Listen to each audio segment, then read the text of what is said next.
ইন্নাল্লাযীনা কাফারু বিআয়াতিনা সাওফা নুসলিহিম নার। সবাই বলি নাউযুবিল্লাহ। কেন বললাম জানেন? অর্থটা বলবো তখন বুঝবেন। শাব্দিক অর্থ, নিশ্চয়ই যারা আমার আয়াতের সাথে কুফরি করিয়া কাফের সাজিল। আল্লাহ বলেন, শাব্দিক অর্থ বলি, যাহারা আমার আয়াত সমূহের সাথে কুফরি করিয়া কাফের সাজিল, সাউফা নুসলিহিম, নিশ্চয়ই আমি তাদেরকে জ্বালাইব নার, ভয়াবহ আগুনের মধ্যে। শব্দের অর্থ বুঝছেন? আবার বলি, যাহারা আমার আয়াত সমূহকে অস্বীকার করিয়া কাফের সাজিল, নিশ্চয়ই নিশ্চয়ই আমি আল্লাহ তাহাকে দুজকের আগুনের মধ্যে জ্বালাইব। নাউযুবিল্লাহ। কুল্লামা নাযিদাত জুলুদুহুম, আল্লাহ বলেন দুজক ফালাইলে চতুর্দিক থেকে যখন দুজকের আগুন ওদের গ্রাস করবে, তখন ওর হাত পড়বে, ঠ্যাং পড়বে, পাজর পড়বে, পিঠ পড়বে, নাক পড়বে, মাথা সব পুড়িয়া দিব, চামড়াগুলি পুড়িয়া সব গলিয়া শেষ হয়ে যাবে। তো ওরে আবার আমি আযাব দিন কেমনি? এই জন্য আমি আল্লাহ কি করবো? বাদদালনাহুম জুলুদান গায়রাহা, এই শরীরটা পুড়িয়া গেছে, আমি আবার শরীরটাকে সাথে সাথে বানাইয়া ফেলাবো, আবার পুড়িয়া যাবো, আবার বানাবো। কারণ যদি না বানাই তো একবার আযাব দিছি, পুড়িয়া গেছে, তো শাস্তি তো অল্প কতক্ষণ পাইছি, আর তো শাস্তি নাই। আমি তো ওরে শাস্তি দীর্ঘদিন দিব, চিরদিন দিব। এই জন্য জ্বলিয়া গেলেই আমি আল্লাহ নতুন করে আবার বানাইয়া দিব, দিয়েই আবার তারে পোড়া দিব, আবার ফুরিয়া যাইব, আবার নতুন করিয়া বানাবো, আবার তারে আমি পোড়া দেব। তাহলে সাজা চলমান থাকবে। লিয়াযুকুল আযাব, যাতে আযাবের সুখটা কেমন লাগে বুঝতে পারে। আযাবের সুখটা কেমন লাগে, আযাবের মজাটা কেমন লাগে বুঝতে পারে। ইন্নাল্লাহা কানা আজিজান হাকীমা, নিশ্চয়ই আল্লাহ তাআলা ক্ষমতাবান, প্রভাবশীল এবং মহা প্রকৌশলী, মহাজ্ঞান। এই শেষে এই কথাটুক লাগাইল কেন?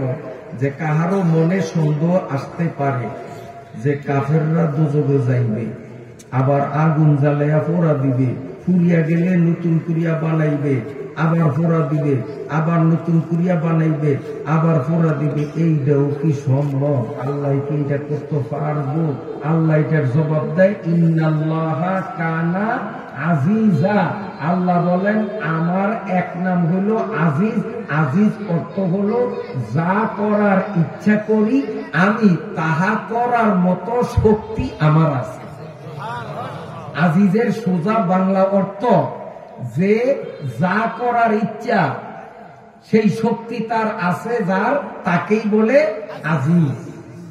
তো আল্লাহ যা করতে চান তা করার শক্তি আল্লাহর আছে না নাই? হ্যাঁ। আবার আল্লাহ বলেন হাকিমা, দুনিয়ার বিজ্ঞানীরা কত আশ্চর্য আশ্চর্য জিনিস বানায়। মোবাইল কত বড় আশ্চর্য জিনিস, একটা আশ্চর্য জিনিস না? হ্যাঁ, এরকম আশ্চর্য আশ্চর্য জিনিস বানায়। এই বিজ্ঞানী গো মাথায় যদ্দুর বুদ্ধি, আমি আল্লাহর মাথায় তার চেয়ে আরো কত বেশি বুদ্ধি, যার কোনো কুল কিনারা নাই। আমার নাম হলো হাকিম। হাকিম মানে এমন প্রকৌশলী, এমন বিজ্ঞানী, এমন বুদ্ধির অধিকারী, যার বুদ্ধির শুরু আছে শেষ নাই। তো জাগো যেই বিজ্ঞানী গো বুদ্ধির শুরু আছে শেষ আছে, তারা যদি মোবাইলের মতো এমন আশ্চর্য জিনিস বানাইতে পারে, নেটওয়ার্ক বানাইতে পারে, বাতাসের ভিতর দিয়া কথা যাওয়ার রাস্তা বানাইতে পারে, তা আমি আল্লাহ এই বিজ্ঞানীদের বানাইলাম, আমি আল্লাহ ওদের থেকে বড় বিজ্ঞানী না ছোট বিজ্ঞানী? আল্লাহ কয় আমার এক নাম আজিজ, নামে আমার ক্ষমতা আছে, আর এক নাম হলো হাকিম, আমি এই বিজ্ঞানীদের থেকেও বিজ্ঞানী। আশ্চর্যভাবে আমি হাসরের আরদুর জাহান্নামের মধ্যে এই জ্বলা পোড়া মানুষগুলারে আবার বানাইতে পারবো, জ্বলিয়া গেলে আবার বানাইতে পারবো। এই আশ্চর্য জিনিস বানাইবার মতো বিজ্ঞান আমি আল্লাহ তাআলার হাতে আছে। কথা বুঝতে পারছেন? এইবার মোটামুটি একটু ব্যাখ্যামূলক অর্থ বললাম। প্রথম বললাম শাব্দিক অর্থ, এখন বললাম ব্যাখ্যামূলক অর্থ। এইবার একটু ব্যাখ্যা। ইন্নাল্লাযীনা কাফারু, নিশ্চয়ই যারা কাফের হইল। এখন কাফের কাকে বলে? কাফের দুই প্রকার। কাফের কয় প্রকার? কাফের দুই প্রকার। কাফের জলি, কাফের খফি। বাংলায় বলতে হবে ছোট্ট কাফের, বড় কাফের। বলেন কাফের কয় প্রকার? এক নম্বর বড় কাফের, দুই নম্বর। এবার বড় কাফের কে, ছোট্ট কাফের কে, তার একটা পরিচয়। বড় কাফের হলো যারা আল্লাহকে স্বীকার করে না, আল্লাহ নামে কেউ আছে এই কথা স্বীকার করে না, এরা হলো বড় কাফের। ঠিক আছে? আল্লাহ একজন আছে স্বীকার করে, কিন্তু সেই আল্লাহর ইবাদত না করিয়া দেব দেবী পূজা, দেব দেবীর পূজা করে, ঠাকুরের পূজা করে, মাজারে গজারে সেজদা দেয়, মালিকের কপালে সেজদা দেয় না, গায়রুল্লাহর ইবাদত করে, আল্লাহর ইবাদত করে না, এগুলো বড় মাপের কাফের। কথা বুঝতে পারছেন? যারা আল্লাহকে বিশ্বাস করে না এরা বড় কাফের। আর যারা আল্লাহ একজন আছে বিশ্বাস করে, আপনারা কোন দলে? আল্লাহ আছে না নাই? আল্লাহ একজন আছে না নাই? নাস্তিক শুনছেন না? নাস্তিকরা কি কয়? আল্লাহ নাই। এটি আসলে পাগলা গারদে যে কেন নেয় না। আমি যদি দেশের সরকার প্রধান হইতাম, ইউনূস সাহেবের চেয়ারটা যদি আল্লাহ আমারে দিত, তো এই নাস্তিক টিনের দরিয়া দরিয়া ভাবনা ভর্তি করতাম। কেন এটি পাগল?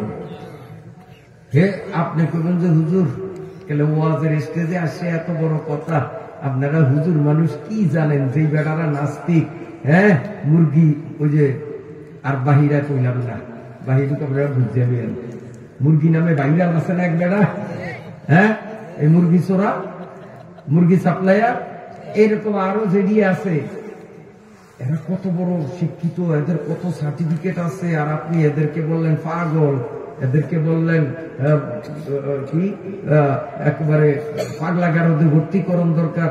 আপনারা কি জানেন? আপনাকে সার্টিফিকেট কত দূর, এরা কত বড় বড় শিক্ষিত, আসলেও বড় শিক্ষিত মানি, কিন্তু শিক্ষিত হইলেই বুদ্ধিমান হয় এমন কথা না, অনেক বড় বড় শিক্ষিত মানুষও পাগল হয় না? আমরাও ঘুমাইছি। একটা মজার কথা শোনেন। একদিন একটা প্রাইমারি স্কুলে, এটা কিন্তু ওয়াজ না তাফসির না, আপনাদের রুচি ফিরত আনার জন্য একটু সালাদ দিতেছি। সালাদ এই আসল খাওয়ান রোস্ট, আবার তাফসিরের রোস্ট দিব পরে, এখন একটু জলফির আচার দিই। এটা ওয়াজ না তাফসির না। এই আচার না দিলে তো মজা লাগবে না, নাহলে রোস্ট খেয়ে মজা লাগবে না। এই আচার ডুব দিই। এক প্রাইমারি স্কুলে একজন বড় অফিসার আইসে স্কুল পরিদর্শন করত। আসিয়া উনি ক্লাস 4 ওই রুমের মধ্যে ঢুকছে। ঢুককেই পোলাপাইনেরে জিজ্ঞাসা করে, এই তোমাদের এখন কোন পিরিয়ড? কয় স্যার আমাদের অঙ্কের পিরিয়ড। কয় একটা বালা পিরিয়ডই আসছে, অঙ্কের পিরিয়ড। তো তোমাকে স্যার? কয় স্যারের ছুটিতে আছে, স্যারে আজকে আসবে না। কয় তাইলে ভালোই হয়েছে, অঙ্কের পিরিয়ড যখন, তো তোমরা আমি একটা সোজা অঙ্ক দিব, করতে পারবা? পোলাপাইনে কয় জি স্যার পারবো ইনশাআল্লাহ। কয় শোনো, আমি বাসের থেকে নামিয়া মেইন রোড থেকে এই সিয়ন পথ দিয়া হাঁটিয়া হাঁটিয়া তোমাদের স্কুলে আসতে আমার সময় লাগছে 15 মিনিট। বলো তো আমার বয়স কত? তাড়াতাড়ি অঙ্ক করো। আমি মেইন রোডে বাসের থেকে নামিয়া তোমাদের স্কুল পর্যন্ত পায়ে হাঁটিয়া আসিতে সময় লাগছে 15 মিনিট। তাহলে আমার বয়স কত? কার আগে কে অঙ্ক করতে পারো? ভাই করতে পারবে না অঙ্ক করিয়া? হ্যাঁ, এখন তো পোলাপাইন সব গেছে বেকুবে। কিরে এটা যোগ বিয়োগ ভাগ পূরণ নশা কিছুর সাথে এটা মিশিয়ে না। এইটারে কোন সূত্রে ফেলায় আওয়াজ হইয়া ওনার বয়স বাইর করবো? পোলাপাইন সব গেছে বোকা হইয়া। কিন্তু নডা দিয়ে একটা সাইকেল আছে, স্কুল কোন আর মাদ্রাসা কোন, নডা কিন্তু দিয়ে একটা নডা আছে একটা, লেহা নাই পড়া নাই কিচ্ছু নাই, টোটো কোম্পানির ম্যানেজারি করে ফিস কাতারে থায়, ফিসের টেবিলে বইয়ে ওই যায় কয় স্যার স্যার এই বেশি বাড়াবাড়ি করিয়েন না, অঙ্কটা আমি পড়াই করিয়া ফেলাইছি স্যার, এই আর 1 সেকেন্ড 2 সেকেন্ড সময় দেন, আমি ফল বাইক করতে আছি। ওই কলম লে হুদা হুদা অঙ্ক করন যায়, অঙ্ক করে এটা বয়স বাইক করন যাইব? এমনি খাতার মধ্যে আঁকে ঝুঁকে স্যার এটাই এই তুই অঙ্ক করিয়া বাইক করেছি। আচ্ছা কর, ঠিক আছে কর। একটা জিতে স্যার আল্লাহর শুকরিয়া, আমি অঙ্ক বাইর করছি, ফল হয়েছে, আপনার বয়স হলো 60 বছর। আমি অঙ্ক করছি স্যার, আপনার বয়স বর্তমানে 60 বছর। স্যারের বয়স বাস্তবেও কিন্তু সার্টিফিকেট হিসাবে 60 বছরের জন্য লাগিয়া গেছে, লাগিয়া গেছে, শাক মারছে আন্দাজে কিন্তু লাগিয়া গেছে আম। স্যারের বয়স কত? আর ওই নড়াই কয় কত? এখন তো সারে বোকা, এতক্ষণ বোকা আছে ছাত্ররা, সারে বোকা যে এই অঙ্ক তো আমিও পারবো না, দুনিয়ার কেউ পারবে না, কিন্তু এই ভোলাটাই কোন সূত্র দিয়া অঙ্কটা করলো, আমার বয়স 60 বছর বাহির করলো, ওর থেকে তো এই সূত্রটা না শিখে উঠায় নাই, জীবন দরকার। এখন দেখা কাছে আছে, বাবা কাছে কাছে সত্য কথা, এই অঙ্ক কিন্তু আমিও পারি, আমি আমার বয়স বাইর করতে পারতাম না। বাবা কোন সূত্রে তুই অঙ্কটা করছো, আমার একটু শিখা। সব সূত্র বইয়ের মধ্যে নাই, কিছু সূত্র বাইরের থেকে তো বাইরের থেকে এইটা আমার আউট অফ বুক, বইয়ের বাইরে। কি স্যার, আমার বড় একটা ভাই আছে আধ পাগল। বড় ভাইটা কি আধ পাগল, আধা পাগল, পুরা পাগল হলে সিউল দেবেন যে তুই তো সেই আসিল 1 ফুট। হ্যাঁ, আর বলা হইলে তো ভালাই লেখাপড়া করতো, আধ পাগল। এইটা লেখা নাই বড়া নাই কিচ্ছু নাই, খালি বাড়ির থাকে বাপমারে জ্বালায়। আমি চিন্তা করলাম আপনার বয়স বাইর করতে গেলে যোগ বিয়োগ ভাগ পূরণ কোন সূত্র দিয়ে আপনার বয়স বাইর করা সম্ভব না।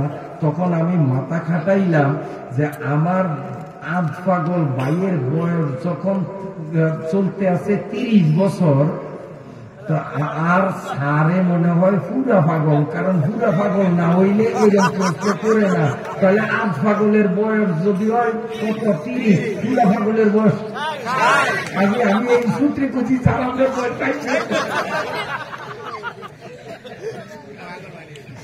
এত বড় অফিসার হইয়াও পুরা পাগল হওয়া লাগছে। কাজী মুরগি শাহরিয়ার আরো দেশের যত বড় বড় সার্টিফিকেট দাঁড়ি নাস্তিক গুলি রয়েছে, সবগুলো হলো পুরা পাগল। যত বড় শিক্ষিত আল্লাহর অস্তিত্বে যারা অবিশ্বাসী, এগুলো সব পুরা পাগল। ঠিক না ভাই? কি বলে কোন আমানতু বিল্লাহ, আরো বলে আমানতু বিল্লাহ, আমরা এক আল্লাহতে বিশ্বাসী।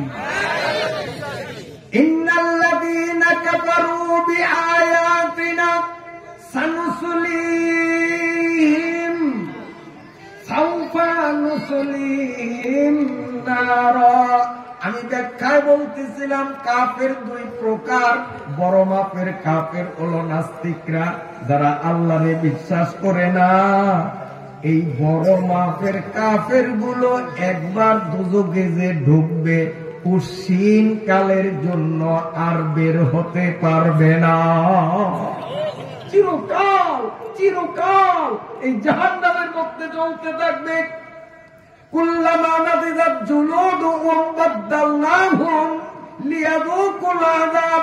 আল্লাহ বলেন চিরকাল যতই তারা জ্বলিয়া যাবে, আমি আল্লাহ তার দেহটারে নতুন করে বানাবো, আবার জ্বলবে আবার বানাবো, আবার জ্বলবে আবার বানাবো। একবার জাহান্নামে ঢুকবে, চিরকাল জাহান্নামে থাকবে, কোনদিন মুক্তি পাবে না।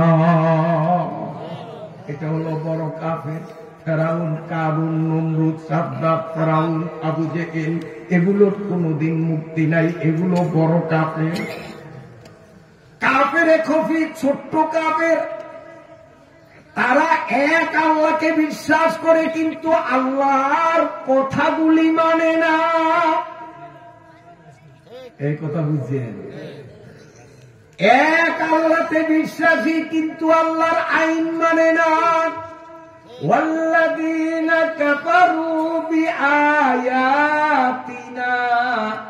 এক আল্লাহরে বিশ্বাস করে কিন্তু আল্লাহ নামাজ পড়তে বলছে, ও ক্যারাম বোর্ড খেলতে যায়, নগদেশে না আছে।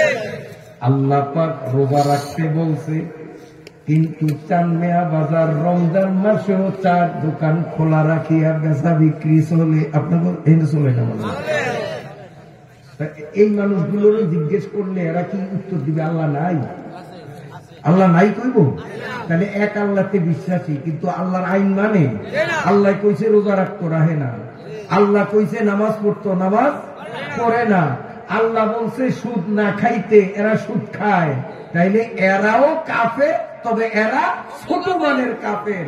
এই ছোট মানের কাফের গুলো যাবে জাহান্নামে। সাউফা নুসলিহিম নারা। বড় কাফের গুলো সামনে আর ছোট্ট কাফের গুলো থাকবে পিছনে পিছনে। এই ফেরাউন, কারুন, নমরুদের পিছে পিছে বেনমাজি, বেরোজগারি, সুদখোর, ঘুষখোর, লম্পট, যারা আল্লাহর আইন মানে না, এই চোরারাও বড় কাফেরদের পিছে পিছে জাহান্নামের মধ্যে যাবে। যাওয়ার পরে যখন তাদের আযাব দেওয়া শুরু হবে, একদল আলেম উলামা আল্লাহ রাব্বুল আলামিনের দরবারে দাঁড়িয়ে হাত তুলে ফরিয়াদ জানাবেন, আল্লাহ। যেমন চাঁদমিয়া বাজার জামে মসজিদের ইমাম সাহেব কথার কথা আল্লাহর কাছে ফরিয়াদ করবে, মাবুদ, আমার চোখের সামনে দেখলাম অমুক মেয়ারে তুমি লাথি মারিয়া ফেরাউনের পিছে পিছে জাহান্নামে পালাইয়া দিছ। আল্লাহ, মানুষটা আমারে খুব মহাব্বত করতো, চানমিয়া বাজারে অনেকবার চা খাওয়াইতো, বাড়িতে ভালো বুড়ো খাওয়ার ব্যবস্থা হলে আমারে দাওয়াত দিত, আমারে মাঝে মধ্যে হাদিয়া তোফা দিত, সম্মান করত। সমাজে এমন লোক আছে না? না। ওই আলিম আল্লাহর কাছে ফরিয়াদ করবেন, মাবুদ গো, এই মানুষটা আমি আলেম হিসাবে আমারে খুব মহাব্বত করত। এই মানুষটার বাড়িতে যখন কদু গাছ লাগাইতো, বৌরে বলিয়া দিত, ও চালের উপরে যখন কদু ধরবে, সর্বপ্রথম যেই কদুটা বড় হবে, খাওয়ার উপযুক্ত হবে, প্রথম কদুটা ইমাম সাহেব হুজুরে দেওয়ার নিয়ত কর। ইমাম সাহেবরে না খাওয়াইয়া আমরা নিজেরা খাবো না। আসেনি? সমাজে আসেনি? সংখ্যায় কম হইলেও আছে। আমরা যখন ছোট ছিলাম তখন এইটার সংখ্যা বেশি ছিল। পেঁপে গাছ লাগাইলে প্রথম যেই পেঁপেটা বড় হয় আগে ইমাম সাহেবরে দিল, আগে কদুটা বড় হইলে আগেরটা ইমাম সাহেবরে দিল। ক্ষেতের থেকে ধান আনলে প্রথম দিন কোন আলেম উলামা মুসাফিরে ভাত না খাওয়াইয়া এই নতুন চাউলের ভাত আমগো ফেডে ঢুকাবো না, এইরকম একটা দিন মুরব্বীরা কোন আসিল কি নাই? কিন্তু এখন নাই পর্যায়ে আছে, সংখ্যায় খুব কম। এই মানুষগুলো সুপারিশ করবে, আল্লাহ এই মাত্র দেখলাম অমুক মেয়েরা লাথি মারিয়া তোমার ফেরেশতারা ফেরাউনিয়ার পিছে পিছে জাহান্নামের মধ্যে পলাইয়া দিছে।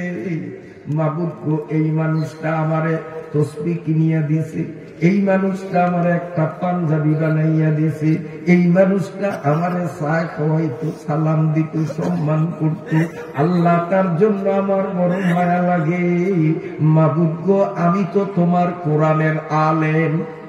ও আল্লাহ, আমার ভিতরে তোমার কোরআন আছে, তোমার কোরআনের দোহাই দিয়া বলি আল্লাহ, আলেমের মহাব্বত করা তোমার কাছে যদি ভালো লাগিয়া থাকে, আমার সুপারিশের বরকতে ওই মানুষটারে জাহান্নাম থেকে উঠাইয়া দাও, ও জাহান্নামে চলতে পারবে না। আল্লাহ রাব্বুল আলামিন বলবেন, ও আলিম, শুধু ওই একজন না, তুমি একটু চিন্তা করিয়া দেখো চান্দিয়া বাজার এলাকার কে কে তোমারে মোহাব্বত করত, কোন মানুষগুলো তোমার সাথে সুসম্পর্ক রাখত, আলেম হিসাবে তোমাকে মূল্যায়ন করত, সম্মান করত। চিন্তা করো, এক এক করিয়া তুমি যতজনের ব্যাপারে আমাকে লিস্টি দিবা, আমি আল্লাহ আলেমের সম্মানে প্রত্যেকটারে জাহান্নাম থেকে উঠাইয়া তোমার হাতে তুলিয়া দিব, নহরে আয়াতের পানি দিয়া গোসল করাইয়া জান্নাতে নিয়ে যাবে। এই ছোট মানের কাফের গুলো যখন জাহান্নামে যাবে, আলেমদের সুপারিশে কোটি কোটি অপরাধী অল্প সময়ের মধ্যে জাহান্নাম থেকে মুক্তি পাইয়া যাবে। সুবহানাল্লাহ। বলেন, আলেমদের সাথে মহব্বত দরকার আছে কিনা? আলেমদের মহব্বত করা দরকার আছে কিনা? ও ভাইরা বাবাজিরা, আলেমদের সুপারিশের কারণে লক্ষ কোটি মানুষ, লক্ষ কোটি ছোট্ট মানের কাফের গুলো নাজাত পাইয়া গেল।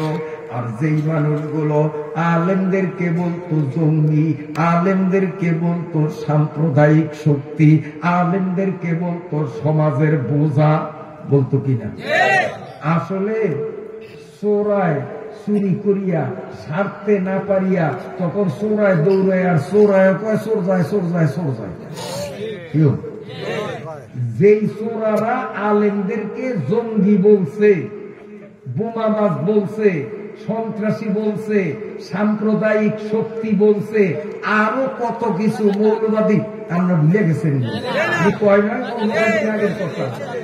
আসলে পেপারে, পত্রিকায়, ফেসবুকে, ইউটিউবে, খবরে আমরা বাস্তবে যা দেখলাম, ওই যারা আলেমগরে জঙ্গি কইতো, এরা প্রথম দেখছি হেলমেট পরিয়া তারপরে এরকম গুল্লি করতো যাতে ওরে কেউ না চিনে। কিন্তু এইভাবে অত্যাচার করতে করতে এই মানুষ রূপী শয়তানগুলো, জালেমগুলোর এত বড় দুঃসাহস হইয়া গেছে, এরপরে হেলমেট খুলিয়া নির্দ্বিধায় নির্ভয়ে ওপেন গুলি করার ভিডিওগুলো এখনো ইউটিউবের পাতায় ভাসতেছে। এখনো দেখা যায় যেই চোরারা আলেমদেরকে মৌলবাদী বলে গালি দিত, যেই চোরারা আলেমদেরকে সমাজের বোঝা বলত, যেই দুষ্ট দুরাচাররা, যেই কুলাঙ্গাররা আলেমদেরকে এইভাবে জঙ্গিবাদ বলত, সেই বদমাইশ বেয়াদবগুলারা গুলি করার ছবি আজও ইউটিউবের মধ্যে আছে না? সন্ত্রাসী হলো ওরা, আর আলেম করে কয় সন্ত্রাসী। আচ্ছা, কোন মসজিদের ইমাম সাহেব সন্ত্রাসী করছে এরকম কোন প্রমাণ পৃথিবীতে দেখাইতে পারবে? শুধু সামনে আর আপনার গোটা পৃথিবীতে কোন মাদ্রাসার শিক্ষক ছাত্ররা যায়া গ্রামে ডাকাতি করছে এরকম কোন প্রমাণ আছে? চাঁদাবাজি করছে প্রমাণ আছে? এইভাবে পিস্তল ঠেকাইছে প্রমাণ আছে? বরং যারা আলেমদেরকে এই অপবাদ দিছে, ওরাই যে পিস্তল দিয়া গুলি করছে তার এক আর দুই না, অসংখ্য প্রমাণ এখনো ইউটিউবের মধ্যে ঢুকলে স্পষ্ট তাদের চেহারা দেখা যায়। সোরাই কয় সোর। এই মানুষগুলো যখন ছোট্ট কাপের হওয়ার অপরাধে জাহান্নামের মধ্যে জ্বলবে, চিৎকার করবে, ইমাম সাহেব আপনি সুপারিশ করিয়া অমুকরে অমুকরে অমুকরে উঠাইছেন, আমার একটি চিনেন না, আমার জন্য একটু সুপারিশ করেন, জাহান্নামের আগুন সইতে পারি না। জাহান্নামের আগুন বড় কঠিন।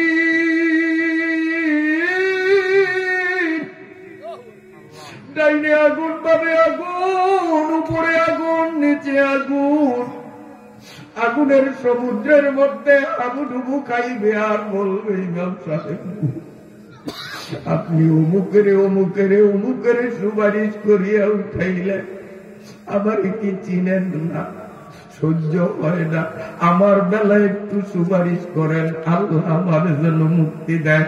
আলেম সাহেব মুখ ঘুরাইয়া বলবে, তোর পাশার মধ্যে ফেরেশতারা আরো ফলক মারুক, কারণ দুনিয়াতে আমাদের কম জ্বালাস না। পরিমণির মতো চরিত্রহীন, জেনাকার, অসৎ চরিত্রের অধিকারিণী এই পরিমণি হাসতে হাসতে জামিন পাইয়া আদালত থেকে সসম্মানে বাহির হয়। যেই আলেম উলামারা জীবনে অন্যায় কারে কয়, অন্যায় কেমনে করে আলেমরা জানে না, ওই আলেমদের হাতে এবং পায়ে লোহার করা পড়িয়া এমন মারা মারছে, আদালতে হুইল চেয়ার ছাড়া উঠতে পারে না। এগুলো মানুষ রূপী জালিম, এগুলো মানুষের কাতারে পড়ে না।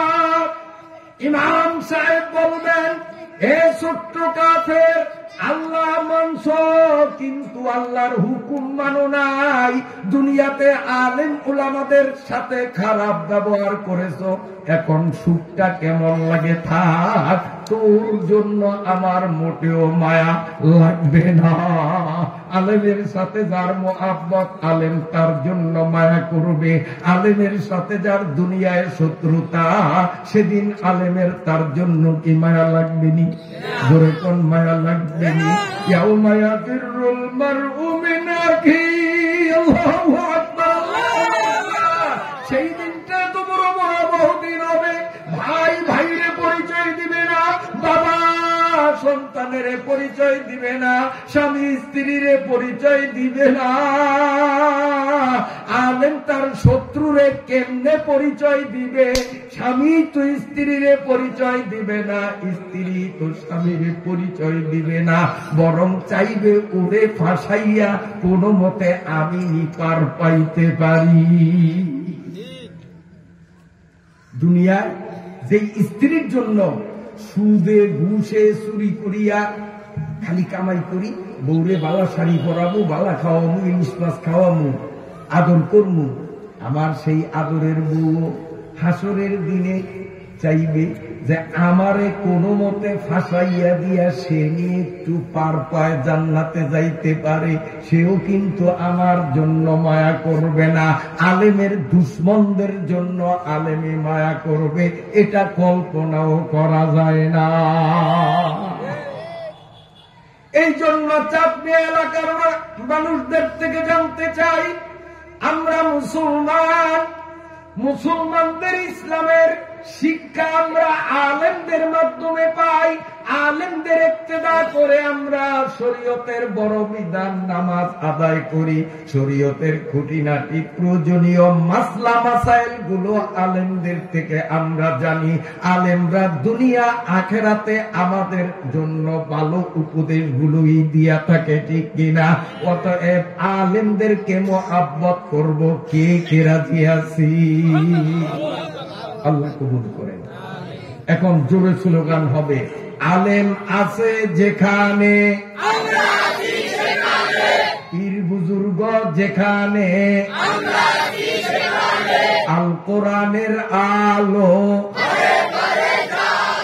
পুরো জ্বালা বিছনা তৈরি হয়নি আমার, জ্বালা বিছনা এখনো ভালো করে হারা হয় নাই। আল কোরআনের আলো ঘরে ঘরে জাল, ওই মরা স্লোগান দেন, আল কোরআনের আলো ঘরে ঘরে আছেই।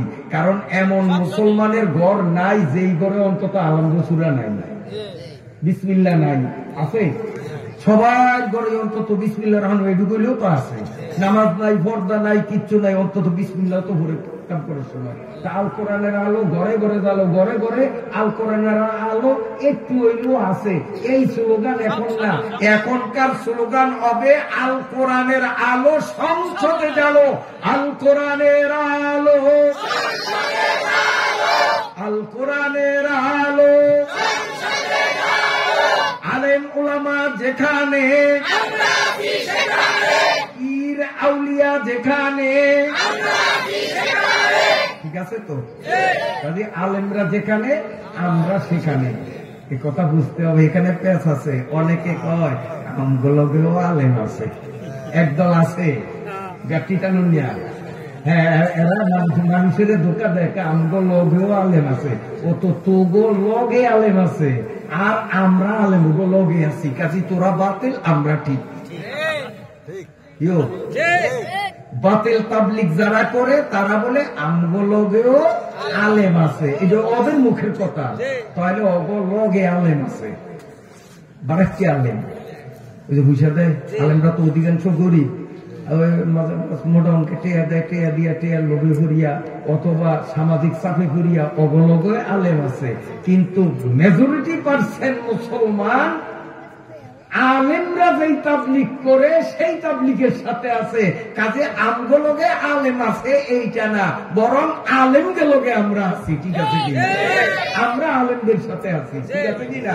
কাজে আলেমরা যেই তবলিগের সাথে আছে সেইটাই সঠিক তবলিগ, আমরা সেই তবলিগেই থাকবো, সেই ইজতেমাই যাব, সেই জোরেই যাব, ভণ্ডদের সাথে আমরা যাব না ইনশাআল্লাহ। রাগ করছেন নি আপনারা?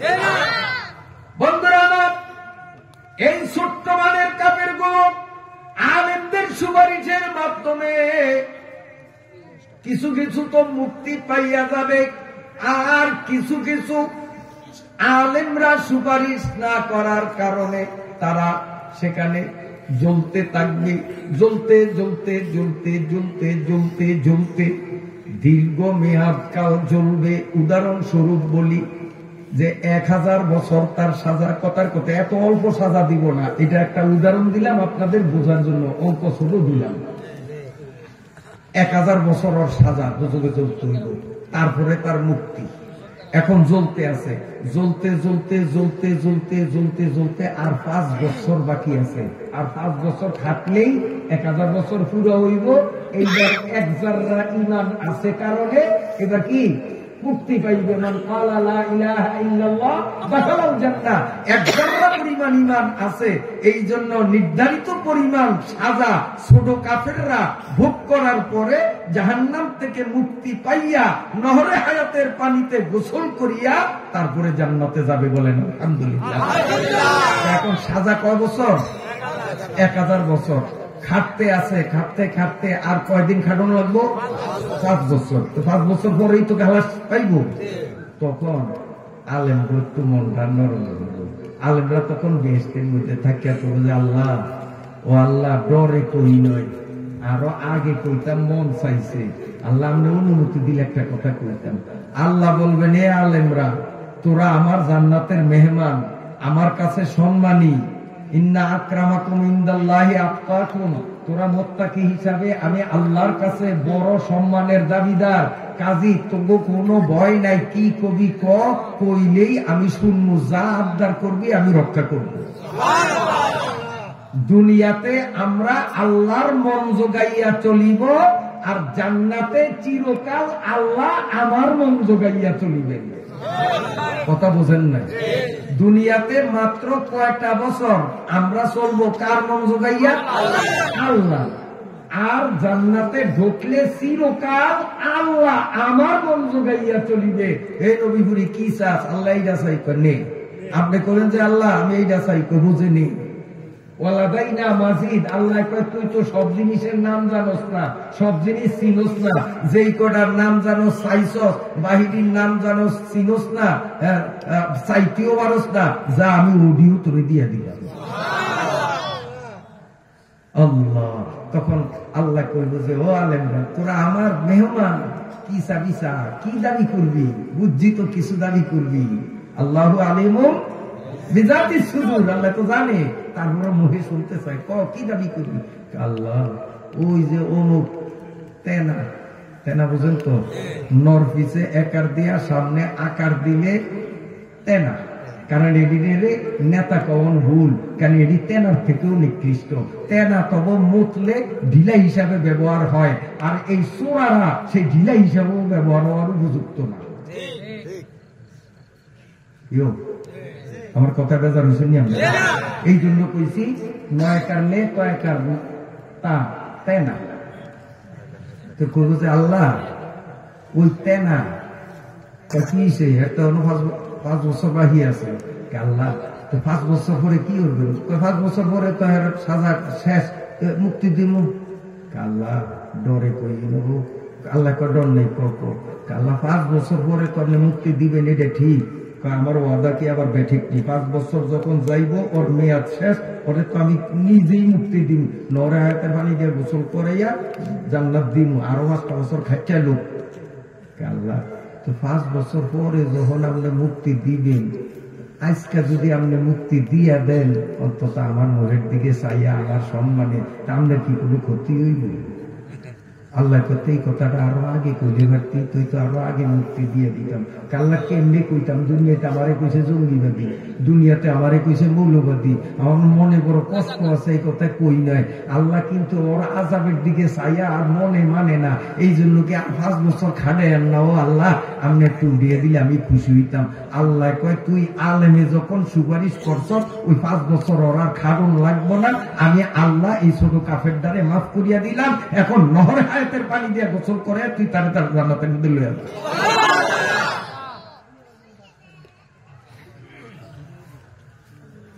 আপনারা আমার কথায় মনে বেজার হয়েছে?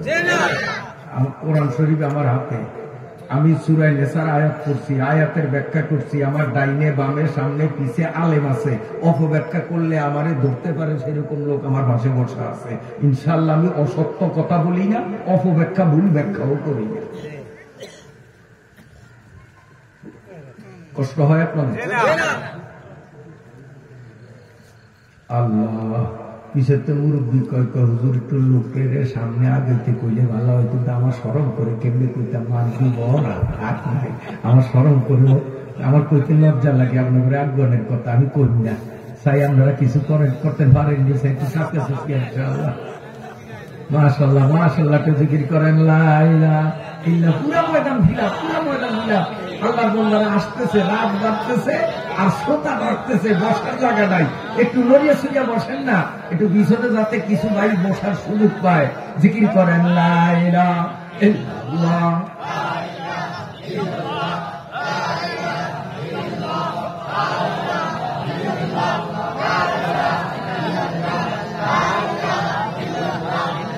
হ্যাঁ, যার সামনে ফাঁকা থাকা সে পুরো করি।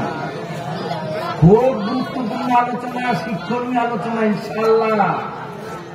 লা ইলাহা ইল্লাল্লাহ মুহাম্মাদুর রাসূলুল্লাহ।